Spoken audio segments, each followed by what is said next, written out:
Inside the large room, a man and woman lingered closely in each other's embrace. "Wake up, Lysithea," a man's hoarse voice called to the beautiful red-haired woman. Lysithea slowly blinked, opening her eyes. Through her daze, she saw a handsome man looking down at her. His eyes were sharp, yet a gentle smile rested upon his face. "Taron," she murmured. "Could we stop?" she asked softly. Taron smirked. "Not so fast." He leaned closer and captured her lips, and soon Lysithea began losing herself in his embrace once again. She could no longer tell how many times this had happened today, or whether it was even day or night outside. "Lysithea, do you want more?" he asked affectionately. Embarrassed, Lysithea gave a small nod. She was frightened, but she still wanted him. "I won't wake you again," Taron whispered near her neck as one of his hands gently covered her eyes. "So relax and lose yourself in this moment." She wanted him so desperately that she believed she would go to any length necessary to have him, even murder. But how had it come to this? After losing both her family and her betrothed, a revolt broke out and began hunting down every member of the royal family. With no other choice, Lysithea was forced to run. She walked alone along a snow-covered road, no longer knowing how many hours had passed since she had begun traveling on foot. Earlier, she had tried pulling her horse forward when it refused to move, but the animal eventually broke free and ran away. "The broker said that horse was loyal and steadfast," Lysithea muttered bitterly. "I suppose his words couldn't be trusted." Then, at last, a large mansion came into view. A relieved smile appeared on her face. She had finally made it. When Lysithea reached the front door, she looked up and noticed someone's shadow behind a window on the top floor. "That must be the man I came here to meet," she whispered. With that thought, Lysithea opened the door and entered the mansion. Soon, a handsome young man came downstairs with a gentle smile.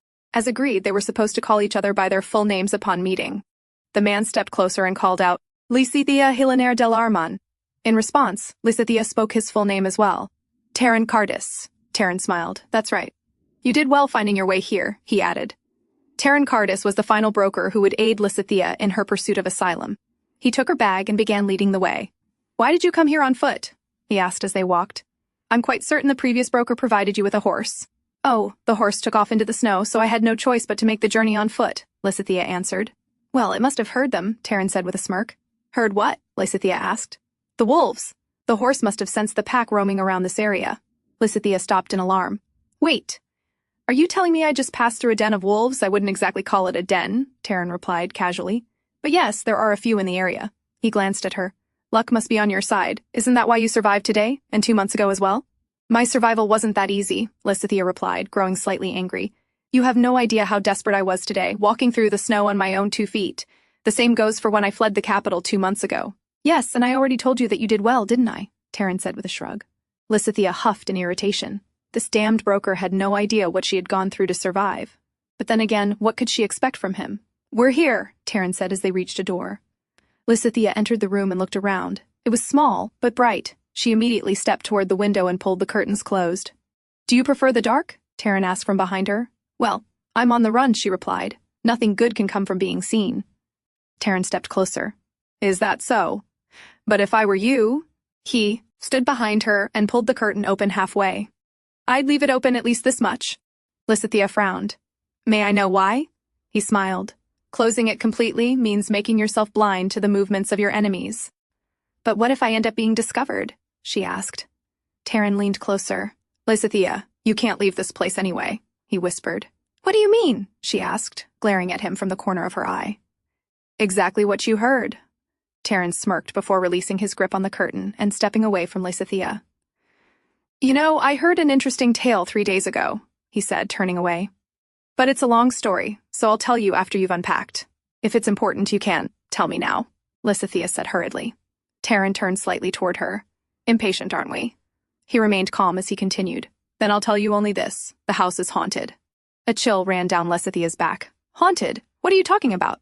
Taron smiled. "Unpack your things. I'll tell you the rest over dinner." With that grin, he left the room.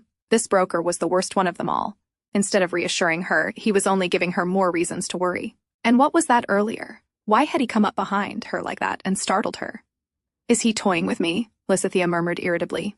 As night fell, Taron served dinner. Lysithea stared down at the dish before her. In the past, she would not have even touched food like this. But after spending 2 months on the run, she no longer had the luxury of being picky. When she looked up, she found Taron sitting across from her, staring. "What is it?" she asked. "Nothing," he replied. "Seeing you like this, there's no doubt that you're a woman of noble birth." And that's the problem, Lysithea whispered. Lysithea del Arman, the belle of high society, whose hair was said to shine redder than rubies and roses. Even commoners knew of her famous moniker, and because of that, she was being recognized everywhere throughout the empire. Wouldn't it have been enough to relinquish your noble title? Taron asked. It isn't that simple, Lysithea answered with a sigh. As Prince Jade's betrothed, taking part in the revolution was something I could never have even dreamed of. The same was true for my parents. I see. Then are your parents and fiancé well? Lysithea's eyes widened as memories of that day surfaced. She looked at Taron in annoyance. Is this an interrogation? He smiled politely. I'm merely a curious person.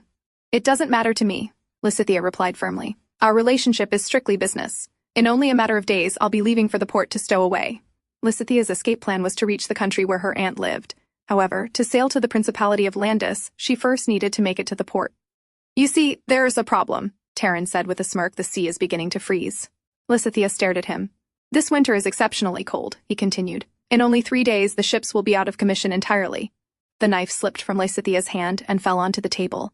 What? Then there's no time for us to sit here having this meal. Are you suggesting that we set off for the port right now? He asked. Of course, she said, hurriedly rising from her chair. And what about your horse? Taron asked. Thanks to you leaving it behind, we only have one horse between us. You can't travel alone because you don't know the way. And if we both ride the same horse, it won't even last a full day before collapsing from exhaustion. He calmly took another bite of his food. And of course it would be foolish to attempt the journey on foot when it already takes 3 days by horse. Then can't you fetch another horse from the nearest inn? Lysithea asked. It would take 1 day to get there and another day to return. That would make the entire journey 5 days. Taron looked at her calmly. So, stowing away is out of the question. Lysithea's anger rose. Why are you only telling me this now? Had you told me earlier, I could have gone out to search for another horse. Doing so would have been an exercise in futility, Taron replied. And not to mention, there's something else that should concern you even more. And what is it now? Lysithea asked, rubbing her forehead. I received word from a friend in the Revolutionary Army. Their progress in hunting down the surviving royals has slowed. Lysithea looked at him from the corner of her eye.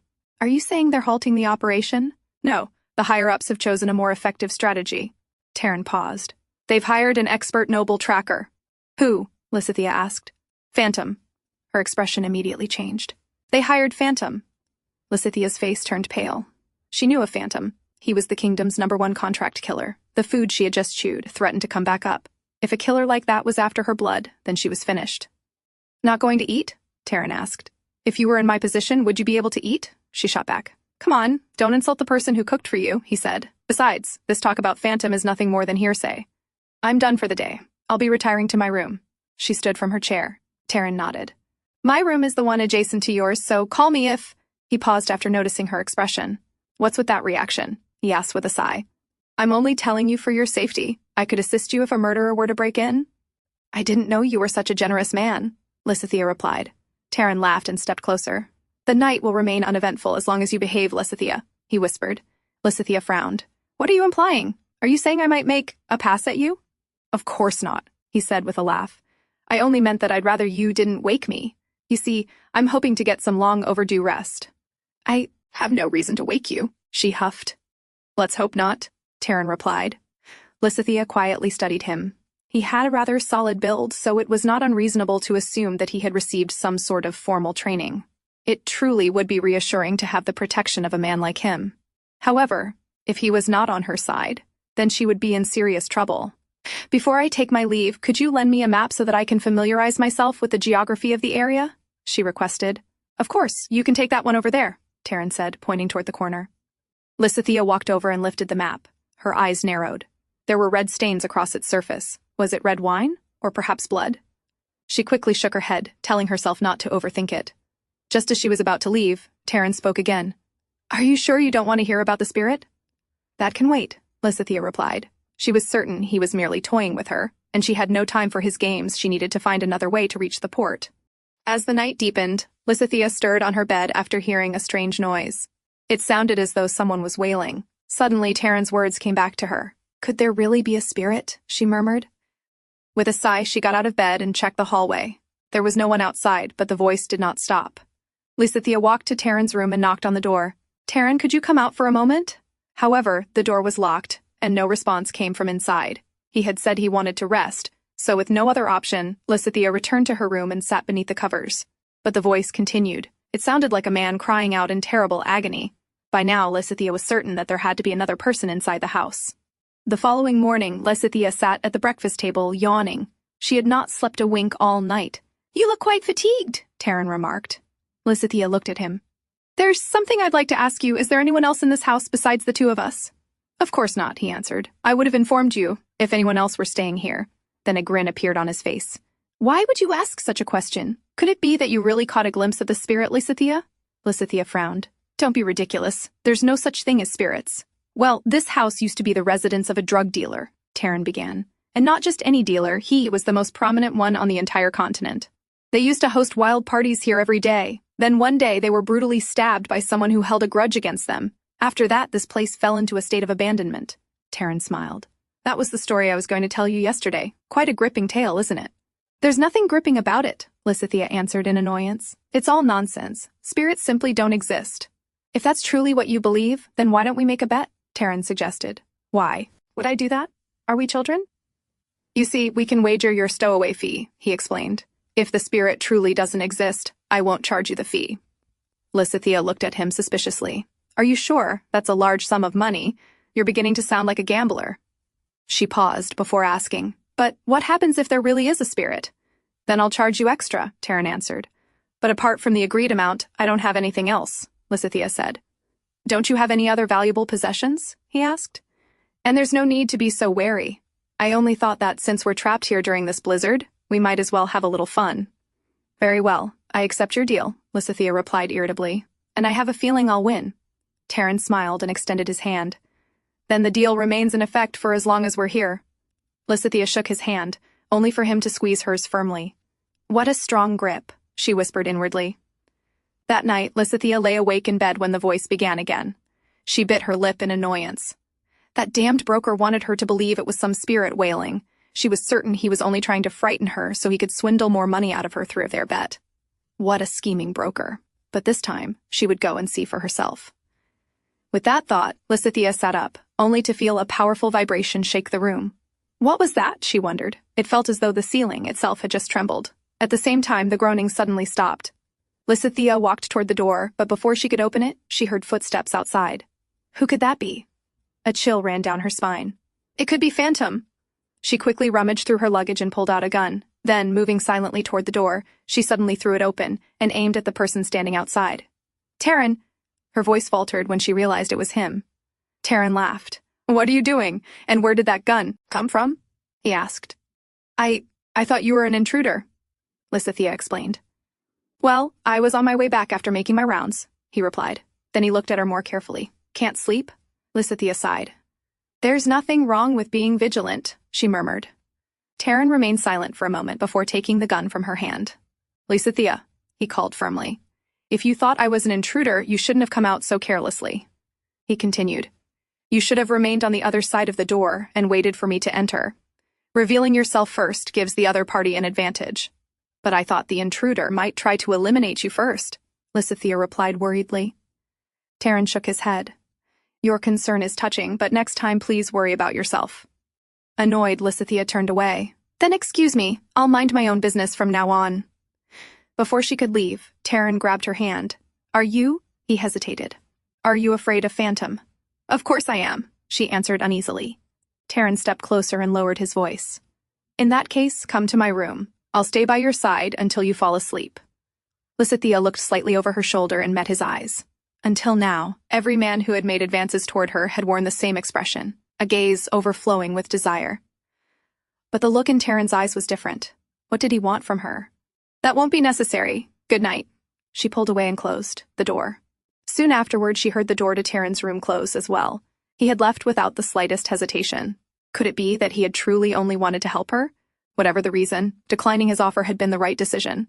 Hoping to finally get some sleep, Lysithea lay down again. The room was freezing, and now, for some reason, she found herself regretting her refusal. She could have used his body as a shield against the cold. With that thought, Lysithea slowly fell asleep. The next day, after lunch, Lysithea decided to look around the estate by herself rather than place her trust in Taron. She had even received his permission. "If you'd like, you can look around," he had told her. "I think you'll find the third floor particularly interesting." The estate was enormous, perhaps even as large as the Armin estate. Could her family's home have fallen into the same miserable condition as this place? The thought worried her. Eventually, Lysithea reached the third floor of the western wing. There were numerous books scattered throughout the area. Her eyes soon fell upon one lying on the floor. It was a book about medicinal herbs, a subject that interested her, so she picked it up and carried it with her as she continued toward the eastern corridor. However, the moment she opened the next door, she recoiled in surprise, causing the book to slip from her hand. "What is this?" she murmured. The room was filled with mirrors, but every single one of them was cracked. Lysithea bent down to retrieve the book. "This is creepy. If I stay here any longer, I might lose my mind." She glanced toward the final door. "I'll look inside the last room and then leave." But when she opened it, she discovered something even more disturbing. It was a torture chamber. Lysithea had heard rumors about nobles who possessed such dark inclinations, but actually seeing a place like this left her completely baffled. It would be better to get out of there and never return. However, just as she turned to leave, she froze upon hearing a strange noise. It seemed to be coming from beneath her feet. Panicking, Lysithea rushed out of the room. As she hurried down the stairs, she spotted Taron waiting below. "Taron, there's something up there!" she called out. In her haste, her foot missed a step. She began to fall, but before she could hit the ground, Taron caught her in his arms. "Calm down, Lysithea," he said. "What happened? Tell me." There's something up there on the third floor," she stammered. "I heard a scratching sound coming from beneath the floor. There must be someone there." "Lysithea, get a hold of yourself," Taron replied. "There are only 2 people in this house, you and me." "But there has to be someone else here besides us," she argued. "Then it must be a spirit," Taron reasoned. "How is that possible? Even at night I heard someone wailing." Taron shook his head. "Whenever I make my rounds, the entire place is as quiet as a tomb." Lysithea gritted her teeth. Was he suggesting that she was losing her mind and imagining everything? "Lysithea, are you all right?" Taron asked, reaching out to check her forehead. She angrily shoved his hand away. "Just leave me alone." With that, she ran back to her room. Lysithea lay upon her bed, staring ahead uneasily. Was she truly losing her mind? Why couldn't Taron hear anything? Was all of this some kind of nightmare? As her eyes slowly closed, the nightmare returned. She saw the face of a man attempting to force himself upon her, using all her strength. Lysithea pushed him away. "Get your hands off me!" The man pulled out a large, sharp knife. "Stay still," he threatened. "Remember, your life is in my hands right now." He sneered at her. "The belle of high society? Look at what you've become." Then he laughed. "This is the power of the revolution." As he leaned closer, Lysithea raised her gun and shot him. She hurriedly rose and rushed outside, but then she sensed someone following behind her. Could it be Phantom? A chill ran down her spine. Lysithea ran along the icy roads without stopping until she finally reached an estate. She desperately pounded against the door. "Taron, open the door!" But when she looked up, she saw a shadow standing behind one of the windows. Slowly, the figure came into view. It was Taron. "So Phantom came for you in the end," he murmured. "But I'm afraid this is your destiny, Lysithea." He wore a polite smile. "No, please help me, Taron," Lysithea cried, but Taron turned away from the window. Slowly, Lysithea's legs gave out beneath her, and she collapsed beside the door. Taron was not going to save her. He was going to leave her there to die. The snow beneath her suddenly transformed into water, splashing around and swallowing her. Lysithea jolted upright. She breathed heavily as she realized it had only been a strange dream. Her clothes were completely damp with sweat. Slowly, she climbed out of bed, removed her damp clothes, and sat down in front of the fireplace. When she looked behind her, she noticed a basin filled with water. Had Taron been inside her room? And if he had he seen her crying during the nightmare? With a sigh, Lysithea stood. "I should wash up and go back to sleep." But then the voice began again. Lysithea froze. It was definitely coming from a person. Still, knowing that did not make it any less frightening. "Come to my room." Taron's earlier words echoed in her mind. But there was no chance she would go to him. Even after returning to bed, the nightmare would not allow her to sleep. At last, Lysithea made her decision. She would leave this place, even if she had to do it alone. First, Lysithea tried to coax Taron's horse, but it was not an animal that could be easily persuaded. She would be better off walking than risking being thrown from the saddle. With that thought, she lifted her bag and began her journey on foot. She had decided to reach the nearest inn, borrow a horse, and then make her way toward the port. It would not be easy, but if she succeeded, she would save money. More importantly, she might finally get some decent sleep instead of remaining in that miserable place. Holding a lantern, Lysithea continued through the darkness. Suddenly, her foot struck a stone, she stumbled, and the lantern slipped from her hand, falling to the ground and spilling its oil. Lysithea looked up at the dark sky. How much longer until sunrise? She wondered. She did not even know how long she had been walking. But when she lowered her gaze, she froze. A wolf stood before her, its sharp eyes glowing in the darkness as it growled. Lysithea panicked and immediately turned to run. However, her attempt was futile. The wolf quickly caught the edge of her gown and dragged her backward. Lysithea fell hard onto the ground.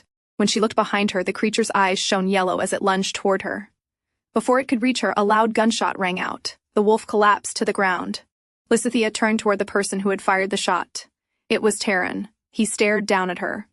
"Were you trying to run away?" he asked. Lysithea looked at him in embarrassment, unsure how to answer. She quickly hid her face. "Leave me alone." She did not want to admit that only moments ago she had desperately needed his help. Taron sighed before bending down and lifting her into his arms. Lysithea did not resist. She was freezing, and before long she fell asleep against him. Taron mounted his horse with Lysithea in his arms. Later, he found a nearby cave where they could rest for the time being. When Lysithea opened her eyes, she immediately felt warmth surrounding her. Taron had started a fire nearby. More than that, she realized she was lying in his arms. "Did you sleep well?" he asked. Lysithea merely blinked as she stared at him. The moment she realized how close they were, she began to struggle. "Let me go." Taron grinned. "Lysithea, if you keep moving like that, you're only going to provoke me." She immediately stopped and looked down at herself. "Why am I in your arms? And why am I wearing only my chemise inside this cave?" "You were freezing," Taron explained. "So I brought you to the first shelter I could find, and tried to warm you." "Thank you," Lysithea replied before suddenly sneezing. Taron began searching through his belongings. "Here, drink this." He handed her a bottle. Lysithea took a large gulp, only to begin coughing at the bitter taste. "This is alcohol," she complained. "Yes," Taron replied, taking a sip himself. "Feeling better? Did you really give me alcohol just because I coughed?" "Well, it's effective." He placed the bottle aside before wrapping his arms around her once again. "Why did you run away?" he whispered from behind her.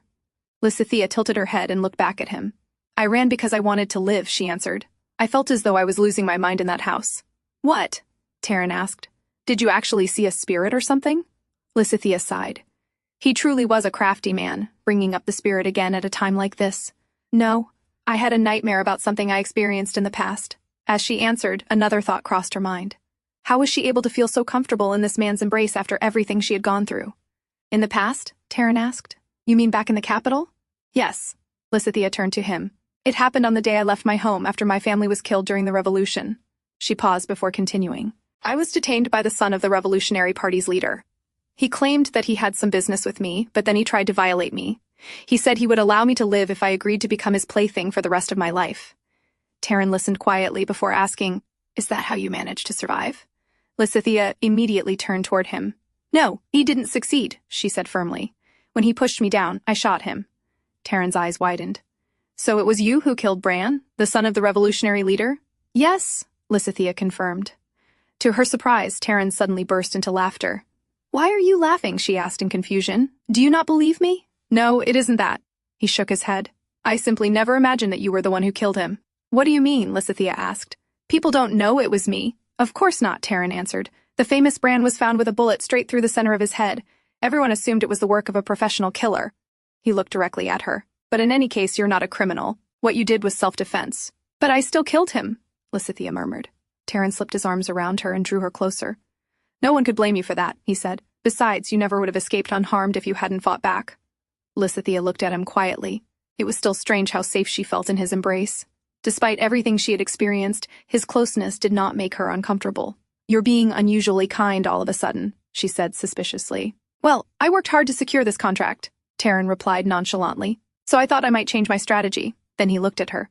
"But why didn't you come to my room? I left the door unlocked. And I pose far less of a threat than a wolf, you know." She avoided his gaze.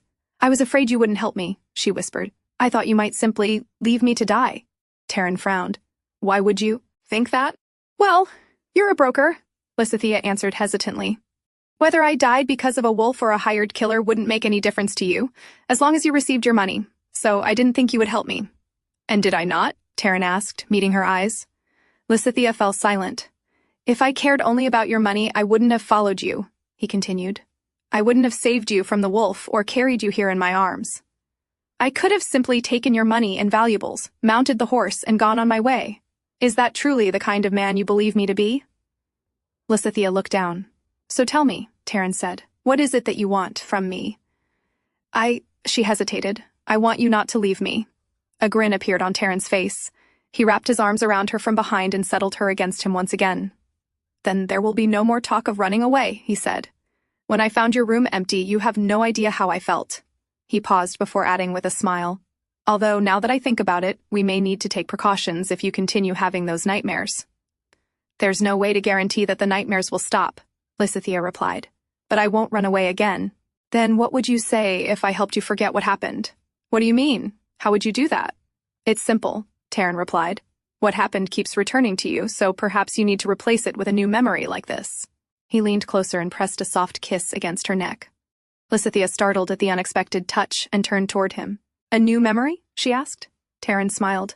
Do you still not understand what I'm proposing? He placed his arms around her and leaned over her. If you don't want this, tell me now, he whispered.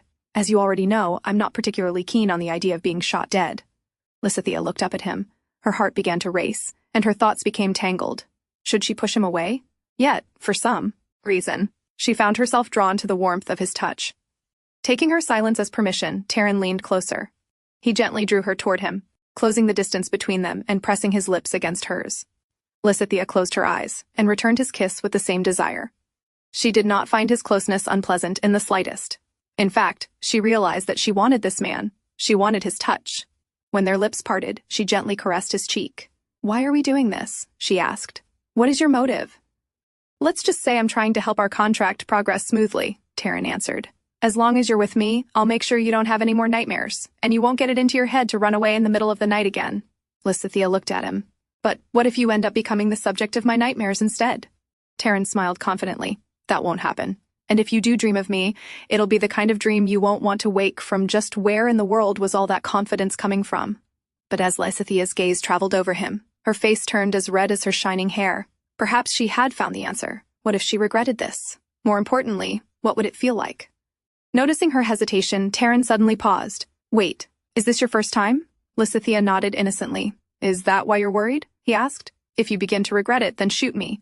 The gun is inside the bag just above your head. Why would you say something so drastic? Lysithea exclaimed as Taron drew her closer. Embarrassment washed over her, but Taron calmly reassured her.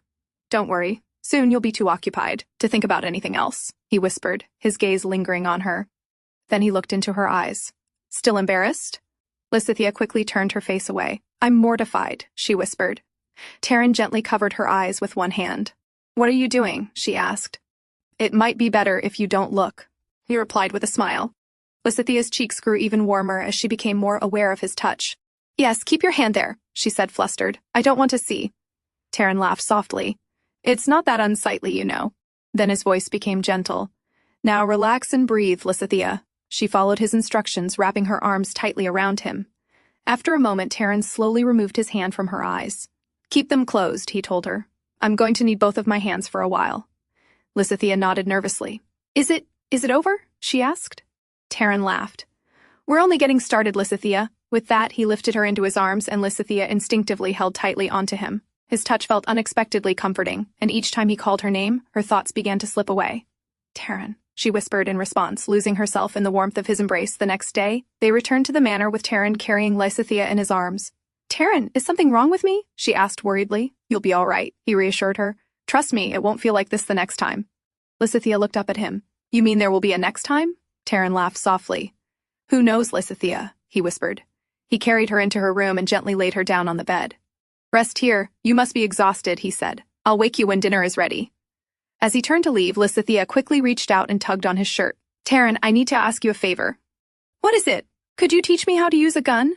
She asked hesitantly. I used one before, but all I did was pull the trigger. But that isn't part of our contract, Taron replied. This is necessary, Lysithea reasoned. If I learn how to use a gun properly, I'll be able to protect myself. And what do I receive in return? Taron asked. Lysithea blinked. What you're asking for isn't part of our agreement. But what we did last night wasn't part of our agreement either, she pointed out. Yes, but that was something we both wanted, Taron answered. So there was no need for payment. Then what do you want in return besides money? Lysithea asked, already expecting him to make some strange demand. Besides money? Taron grinned. Then I'd like you to cook for me. Lysithea stared at him in confusion. It was an even stranger request than she had expected. You want me to cook for you? Yes, one meal will be enough as long as it tastes good, he replied. Do you know how to cook, or will I have to teach you that as well? I've never cooked before, Lysithea admitted. Taron sighed. Very well, I'll teach you that for free. Thank you, Lysithea said with a smile. Now rest, and don't even think about running away again, he advised before leaving the room. Lysithea fell asleep almost immediately. Her entire body felt unbearably heavy. This time, however, she had a beautiful dream. Taron appeared before her, softly whispering her name as she nestled in his arms and held him tightly. Lysithea looked into his eyes. "Taron, say it again," she whispered. "Tell me again that you love me." But before he could answer, Lysithea suddenly jolted awake, and the dream vanished. Her face turned red as she coughed awkwardly. She must have been losing her mind to dream about love. Then again, Taron was the first man who had ever kissed her. Perhaps that was why her thoughts had become so confused. Still, she needed to pull herself together. Taron seemed interested only in completing their contract, so she would be better off not expecting too much from him. After some time, Taron entered the room. When Lysithea failed to respond, he hurried over to check on her and found that her body was burning with fever. "Taron, I don't feel well," she murmured weakly. Concern immediately appeared on his face. "How long have you had this fever?" he asked. "I don't know, but I'll be fine after some rest," she assured him. "No, I'm going to fetch medicine from the village." "It's all right, I'm fine, really," Lysithea said, weakly raising her hand. Taron caught it and squeezed it lightly.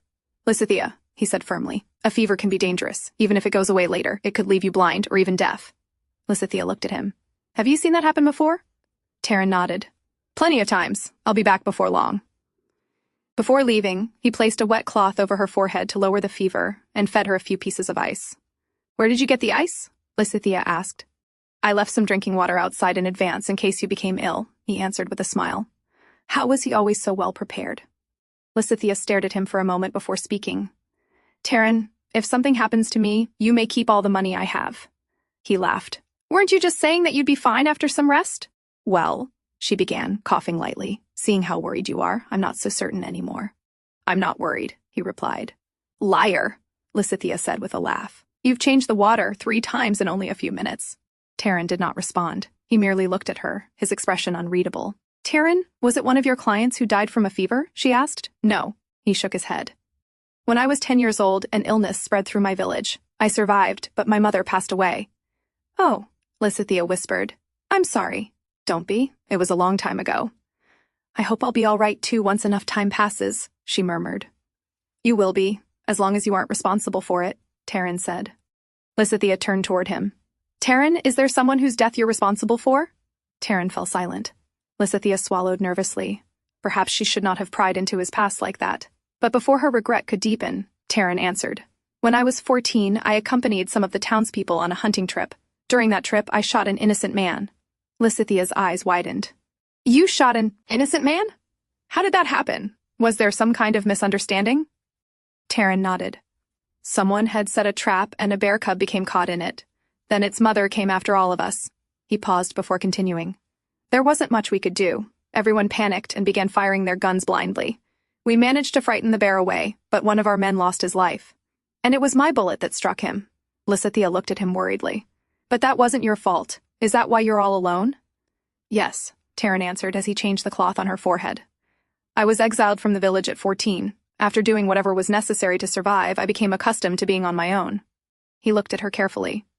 "That's enough talking. Your fever is still high, so I'm going to fetch medicine. It will take about a day, but make sure you take care of yourself while I'm gone." Lysithea nodded. "Then hurry back or I'll run away again." Taron smiled. "Get some sleep. And no more nightmares, all right?" He gently covered her eyes with his hand. Lysithea blinked. He had covered her eyes in the same way inside the cave yesterday. She lightly squeezed his hand. "Don't worry. I won't be having any more nightmares."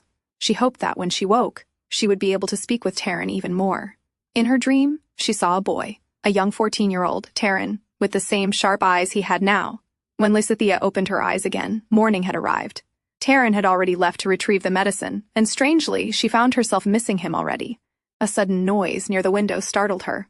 Lysithea sat up and walked over to see what had caused it, only to sigh in relief when she realized it was merely melting ice falling outside. Thanks to Taron's care, she was at least able to walk again, but as she looked through the window, she froze. 3 figures were approaching the manor. None of them appeared to be Taron. Who could they be, she wondered. The men soon entered the manor. Wrapping herself in a covering, Lysithea quietly left her room to see who they were. She soon heard the 3 men arguing about money. From their conversation, it became clear that they were bandits. She needed to hide immediately. If they discovered her, she was certain they would not stop after taking only her money. I'd better return to my room, she thought. But just as she turned to leave, one of the bandits spoke. Boss, I think there's someone here. Lysithea froze on the spot. What if they had already seen her? And that's a wrap. Thanks for watching. Don't forget to like and share your thoughts in the comments. If you enjoyed this and want to be part of our growing community, hit join to support the channel. Take care and see you soon.